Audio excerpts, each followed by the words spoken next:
pikiran-pikiran yang ekstremis atau intoleran misalnya, ini kan berbahaya. Berbahaya dalam arti akan merongrong negara kesatuan, juga akan mengganggu satu falsafah Pancasila yang sudah kita yakini.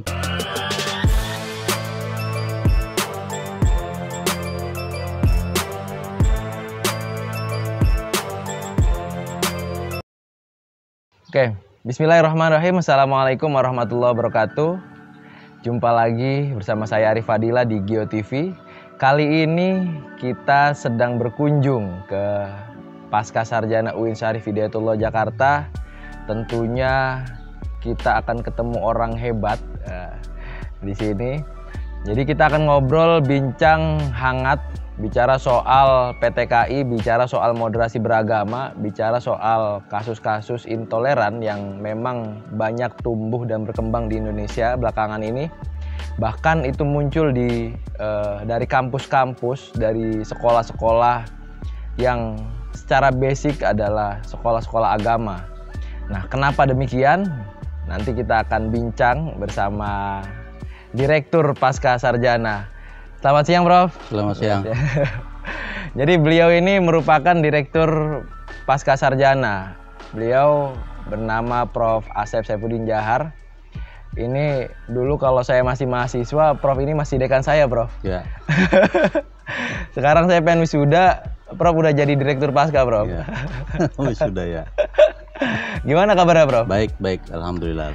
Jadi ada beberapa hal yang mungkin kita bisa sharing, Prof, atau bicarakan pada kali ini. Saya mengawali dengan data PPIM kemarin, Prof, 2020 Desember itu kan ada banyak sekali, bahkan 30%, Prof. Jadi kasus-kasus intoleran yang di kampus itu sangat banyak ya, artinya 30% sangat banyak, Prof. Kenapa kok bisa tumbuh di kampus? Kenapa bisa akhirnya berkembang di kampus? Ini kan ada hal yang mungkin aneh di telinga mahasiswa gitu. Apalagi secara basic kampus-kampus Islam. Terdata ada sekitar 79 perguruan tinggi, terdiri dari 2.866 mahasiswa dan 673 dosen. Nah, ini survei yang dilakukan oleh PPIM dan hasilnya adalah 30%, hampir 31% mahasiswa ini bersikap intoleran ya, atau tidak paham akan toleransi. Nah, apa, Prof, kira-kira yang menjadi faktor bukan hanya di mahasiswa tapi di Indonesia? Apa yang menjadi faktor utama tumbuh dan berkembang intoleransi seperti ini, Prof, di Indonesia? Oke. Terima kasih.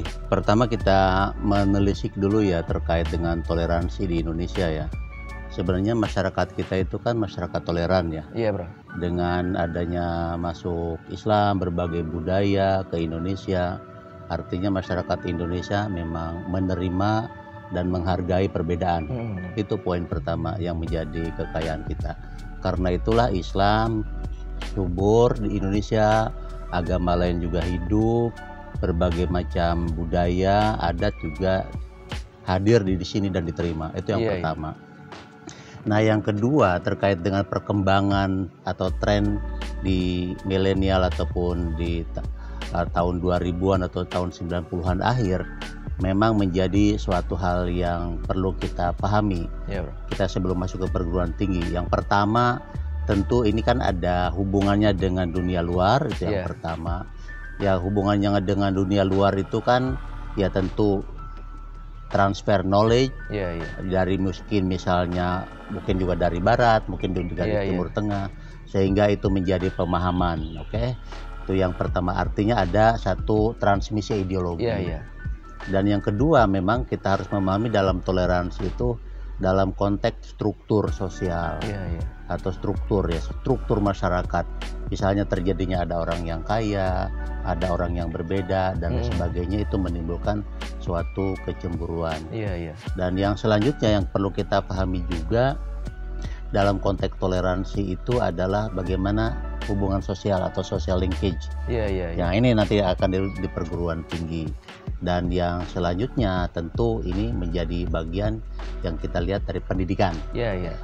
Nah, kita masuk ke pendidikan misalnya ya. Iya. Apa yang terkait kok di perguruan tinggi umum atau PTKI? Kita masuk PTKI aja ya. Iya. Yang terkait yang disebut juga ada benih-benih intoleran atau mungkin juga ekstremisme. Iya. Yang menjadi bagian sebenarnya peran dari perguruan tinggi agama Islam itu kan menjadi agen perubahan keislaman yang moderat atau kehadiran Islam yang seperti sekarang ini karena IAIN, karena PTKIN ya, PTKIS juga ya. Artinya ini berkontribusi terhadap kondisi. Nah, namun kenapa sekarang di PTKIN, PTKIS juga ada masuk? Nah, ini yang disebut dengan social linkage tadi. Ideologi social linkage misalnya adanya halako-halako, kajian-kajian, mungkin misalnya lembaga dakwah kampus yang kurang terkontrol, sehingga adanya suatu pemahaman-pemahaman atau ajaran-ajaran di situ. Ya umumnya itu tadi, mereka mengakses kepada ustadz atau guru tertentu, kemudian mereka juga mengakses kepada media sosial, kemudian dengan pemahaman agamanya yang rendah atau sederhana sehingga itu diyakini. Sehingga itu menjadi intoleran. Memang disebutkan memang ada di atas 50% ya intoleran dari hasil penelitian PPIM itu. Bahkan yang mendukung atau terhadap ekstrim ataupun yang membiarkan ekstremisme itu di atas 50 juga. Ini kan memang berbahaya. Nah, tentu tugas kita nih di perguruan tinggi yaitu tadi untuk memperkuat, kemudian mendiseminasi ide-ide, gagasan-gagasan, ajaran-ajaran Islam yang moderat. Nah, tentu ini juga harus ada kerjasama baik pemerintah, masyarakat sipil, kemudian di lembaga pendidikan. Dan seterusnya tentu ini memang diperlukan dua hal untuk perguruan tinggi. Pertama dalam konteks seleksi mahasiswa dan juga yang kedua seleksi tendik, tenaga kependidikan dan tenaga pendidik ya yang harus diseleksi dalam konteks pemahaman wawasan kebangsaan dan keislaman tadi. Nah, itulah yang menjadi bagian kenapa adanya ya yang tadi disebutkan adanya intoleran di perguruan tinggi dan ini tentu menjadi tugas kita bersama. Saya pikir itu kira-kira. Iya, Prof. Bahkan ini kan setiap tahun meningkat, Prof ya. Bicara soal intoleran bukan hanya misalkan tadi di milenial, pemuda atau misalkan Gen Z sekalipun misalkan sampai akhirnya mahasiswa, ini setiap tahun meningkat, Prof. Kira-kira dampaknya yang terjadi untuk kampus sendiri, Prof. Kalau misalkan akhirnya dibiarkan terus-menerus atau misalkan ternyata masuk dari lembaga dakwah kampus kah atau misalkan masuk lewat kelompok-kelompok misalkan halako atau misalkan liko-liko apapun misalnya.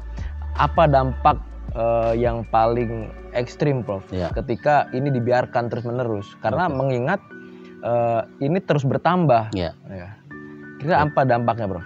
Oke, perguruan tinggi itu kan sebagai institusi yang menyiapkan tenaga pemikir aktivis ya yang tentu nantinya akan berkiprah di masyarakat. Dia akan menjadi pemimpin di lembaga negara, pemimpin di organisasi non government. Nah, ini kalau mereka punya pikiran-pikiran yang ekstremis atau intoleran misalnya, ini kan berbahaya. Berbahaya dalam arti akan merongrong negara kesatuan, juga akan mengganggu satu falsafah Pancasila yang sudah kita yakini yang terbukti menyatukan Indonesia. Ini kira-kira dampak yang kedepannya. Maka itu saya pikir memang ini tugas kita bersama masyarakat dan juga pemerintah untuk perlu memperhatikan dalam konteks antara knowledge, kemudian juga antara skill dan juga ideologi. Artinya memang ideologi tentang Pancasila, Islam moderat, kebangsaan memang perlu diperkuat, perlu diseminasikan terus oleh oleh perguruan tinggi dan tentu kerjasama dengan lembaga-lembaga pemerintah, non pemerintah untuk menggaungkan terus ide-ide ini. Ini itu tadi, kalau tidak ya kita berarti mempersiapkan masyarakat atau generasi yang justru akan merongrong. Ya, artinya dalam merongrong ini tadi intoleran itulah masalahnya, menganggap dirinya benar, menganggap ajarannya paling benar, menggantikan ideologi yang sudah menjadi bagian keharmonisan, ketentraman Indonesia, nanti dianggap wah ini harus ajaran seperti ini dan lain sebagainya. Ini yang kita perlu waspadai. Kira-kira itu. Kalau ini Prof, bicara Indonesia kan beragam Prof, dari bahasa, suku, terus agama, ras lah katakan. Apa mungkin dari perbedaan itu kita tidak bisa satukan Prof? Ya. Nah, bagaimana Prof menanggapi keberagaman yang di Indonesia sehingga tidak ada lagi kasus-kasus intoleran gitu. Kita guyub rukun meskipun berbeda gitu loh. Kayak pelangi kan beda tapi tetap cantik gitu loh. Bagaimana Prof akhirnya misalkan meracik atau menanggapi hal itu Prof? Memang keragaman yang ada di Indonesia ini sebuah anugerah ya. Iya. Anugerah yang menjadi colorful ya, beraneka warna. Tapi dalam satu sisi juga perlu ada manajemen ya yang kita perlu kelola. Inilah yang disebut dengan identitas ya. Iya Bro. Nah identitas artinya identitas yang beragam ini perlu adanya pengelolaan yang baik. Nah apa yang harus kita lakukan? Ya inilah tentu negara perlu membuat suatu regulasi yang memberikan jaminan keragaman itu dan yang memberikan jaminan kenyamanan, yang memberikan jaminan perlindungan gitu kan terhadap keragaman. Contoh beda agama, contoh beda ras, beda ras beda suku. Mereka kan punya kebiasaan-kebiasaan yang berbeda, misalnya dari makanan, adat pernikahan dan lain sebagainya. Ini kan perlu diatur dalam arti memang untuk menjamin kebebasan itu tapi juga tidak mengganggu yang lain. Dan ini makanya itu kalau keragaman ini tidak di-manage, tidak dikelola dengan baik, ini yang akan menjadi konflik. Akan memudahkan terjadinya perseteruan antara satu dan yang lain.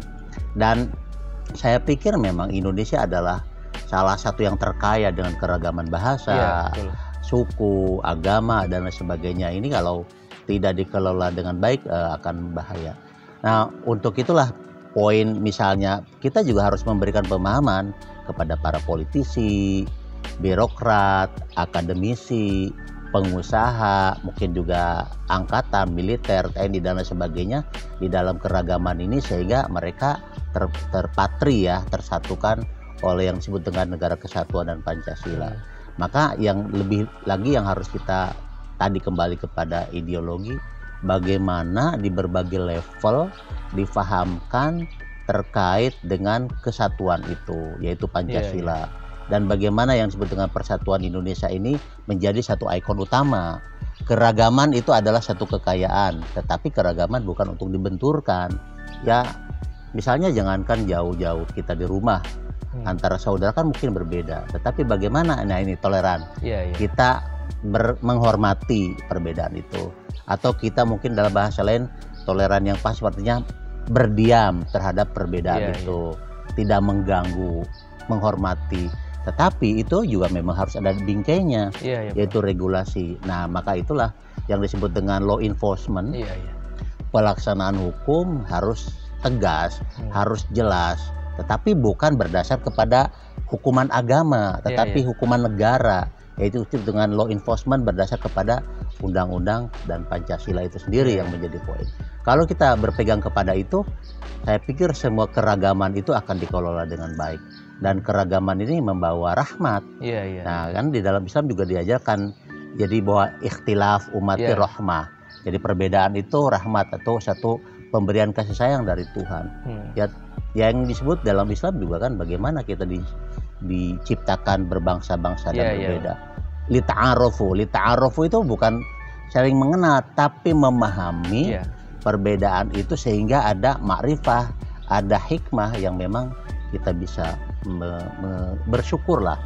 Artinya ya Allah, betul lah ternyata beliau atau mereka berbeda, tapi bukan aku yang lebih bagus. Itulah yang di dalam keperbedaan itulah untuk kita berlomba untuk kebaikan. Itu kira-kira. Ada nggak sih Prof langkah-langkah strategis Prof untuk akhirnya minimal mengurangi lah, kalau akhirnya kita nggak bisa memberantas 100% kan minimal mengurangi, khususnya di kampus PTKI ya yang secara basic adalah kampus-kampus agama gitu. Bisa langkah-langkah strategis dari Prof Asep sendiri gitu, ada nggak Prof? Di perguruan tinggi tentu pertama itu tadi ya yang saya katakan tadi di awal, tentu kita mencoba menyaring ya atau memberikan saringan di dalam konteks seleksi atau materi-materi seleksi baik untuk mahasiswa maupun juga untuk tendik, tenaga kependidikan dan tenaga pendidik. Itu yang pertama. Yang kedua, secara sudah di dalam kita juga mengajarkan terhadap ajaran-ajaran baik memang keagamaan maupun ilmu sosial dan ilmu teknologi ya, saintek misalnya, juga perlu kita pahamkan terkait dengan ya tentang kebangsaan, tentang juga keagamaan. Jadi yang sangat mendorong ini yang paling mendasar intoleran itu kan memang ideologi ya, ajaran bukan hanya agama, misalnya ideologi komunis, juga ideologi sosialis dan sebagainya, yang ini menjadi satu counter. Nah, ini juga misalnya agama juga muncul misalnya keberislaman atau misalnya kekristianian atau mungkin juga kebudayaan dan sebagainya. Ini juga harus dikelola dalam arti bagaimana pembelajaran atau diskusi atau pengajaran yang inklusif itu sendiri, yang moderat lah, sehingga memang ajaran agama itu bukan jadi alat ya untuk menyerang orang lain, tetapi menjadi fondasi untuk kehidupan harmonis di masyarakat, di komunitasnya, sehingga yang tadi kita sudah sampaikan, kita menyiapkan generasi yang betul-betul siap sehingga dia betul-betul loyal kepada kesatuan dan Pancasilanya jelas. Itu kira-kira artinya mulai dari pendidikan, pembelajaran, pengajaran tentang Islam moderat atau ideologi yang moderat, atau juga pemahaman Pancasila yang baik, cinta kepada kesatuan, kemudian kita juga terus membangun positivisme, optimisme di dalam mengembangkan keindonesiaan ke depan, dan itu akan menjadi bekal yang baik. Karena jangan lupa mereka tuh kan akan menjadi politisi kan, mereka juga akan menjadi birokrat kan. Nah, kalau kita menyiapkan mereka dengan baik, tentu akan menjadi birokrat yang baik dan politisi yang baik. Terakhir ya Prof, jadi pesan untuk seluruh pemuda, seluruh mahasiswa, apa dari Prof sendiri, bahwa kita kan meyakini bahwa untuk menanggulangi kasus-kasus intoleran atau misalnya ekstremisme itu kan nggak bisa 1-2 orang, Prof. Kita harus bergerak bersama gitu. Bahkan dari mahasiswa sendiri pun dia harus sadar betul bahwa ketika ada kasus intoleran dia harus minimal minimalisir. Pesan untuk mereka atau pemuda, Prof, sehingga pemuda juga mampu untuk menjadi jangkar moderasi beragama, Prof. Pertama ya, untuk pemuda ini kan yang lagi semangat-semangatnya ya, atau dalam konteks yang disebut dengan masa pencarian identitas ya, perlu mencari guru ataupun sumber ajaran atau pembelajaran itu yang benar. Karena dengan dunia medsos ini kan apapun akan di dalam medsos itu banyak, maka perlu bisa mencari ya, menyaring ajaran-ajaran misalnya tentang yang memang memberikan kesejukan. Saya misalnya melihat Gus Baha misalnya ya, betul-betul dia memberikan satu pencerahan yang begitu toleran, begitu sejuk, begitu inklusif dan lain sebagainya. Tapi coba di YouTube juga banyak ajaran yang ekstrim juga. Nah ini atau yang memberikan kesan atau bekal kepada anak-anak muda yang begitu semangat kepada itu. Nah ini yang perlu dipahamkan terkait dengan bagaimana dia mencari guru. Dan yang kedua, ini yang disebut dengan social linkage. Kan misalnya sekarang ada tradisi yang disebut pencarian, hijrah. Nah betul, hijrah itu baik misalnya, tapi hijrah yang seperti apa yang perlu dia lakukan? Kalau terjadi kepada sikap intoleran dari ajaran-ajaran itu kan tentu perlu diwaspadai, perlu diperhatikan. Artinya itu dia harus mencari bagaimana teman-temannya atau bertemannya. Dan yang selanjutnya memang harus ada kontrol orang tua ya. Ini kita juga penting di dalam konteks bagaimana penguatan keluarga sakinah. Nah, keluarga sakinah itu ya salah satunya itu. Bagaimana juga kontrol orang tua, pembinaan orang tua untuk memahamkan terhadap anak-anaknya dan keluarganya terkait dengan ini. Karena kadang kan misalnya dari beberapa kasus terjadinya yang mereka melakukan jihad atau bom bunuh diri itu terlepas dari pengetahuan orang tua. Mungkin karena komunikasi dengan orang tua rendah, atau mungkin karena orang tua sibuk sendiri dan sebagainya. Dan jadi inilah juga menjadi bagian. Nah, kalau kita mau membuat satu jaringan, ya memang harus dimulai dari keluarga, RT, RW. Ini menjadi kalau dulu misalnya ada Karang Taruna, itu baik sekali ya. Untuk memang menjadi bagian agen pemahaman tentang keislaman, keagamaan, pemahaman tentang Pancasila. Karena mereka berkumpul di sana awalnya. Sebelum ke mall-mall atau sebelum ke kafe-kafe kan mereka sering banyak berkumpul di masyarakatnya. Nah, setelah itu, itulah yang disebut dengan media. Nah, saya tidak tahu bagaimana upaya negara untuk menyaring dari media ini. Walaupun kan susah sekali ya. Apapun yang ada di media kan begitu sophisticated tanpa batas. Nah, ini yang memang dibutuhkan satu kejelian juga dan controlling gitu ya, controlling. Nah, itu mungkin tugas Menkominfo atau intelijen dan sebagainya untuk itu. Dan yang terakhir, tentu memang di sini harus selalu ada pembinaan ya dari perguruan tinggi, dari sekolah ya. Kan mereka kan anak-anak muda itu sekolah. Kalau di sekolah kan ada rohis istilahnya. Nah, rohis ini juga perlu kita pahamkan tentang keislaman, tentang keagamaan yang lain, kemudian juga tentang Pancasila. Demikian juga guru-gurunya, kayak kepala sekolah. Ini memang tugas banyak ya, tugas kita bersama. Karena kalau kita ingin merawat dan merajut keindonesiaan yang baik ini, ya perlu dilakukan oleh berbagai segmen. Jadi saya pikir itu yang perlu kita lakukan, karena ini menjadi tanggung jawab kita bersama. Jadi ini momentum yang sangat luar biasa, bisa bincang langsung di Pasca Sarjana dengan Profesor Asep Jahar. Tak rasa ternyata waktu kita sudah 20 menit, Prof. Ya. Oh iya. Sudah 20 menit. Jadi ternyata Pancasila itu bukan hanya kita jadikan sebagai slogan saja, Prof. Pancasila harus kita jadikan perilaku dari mulai mungkin baru mulai SD, SMP atau dari mulai TK. Jadi jangan sampai setelah nanti kuliah atau misalkan menjadi mahasiswa dia baru paham apa itu Pancasila.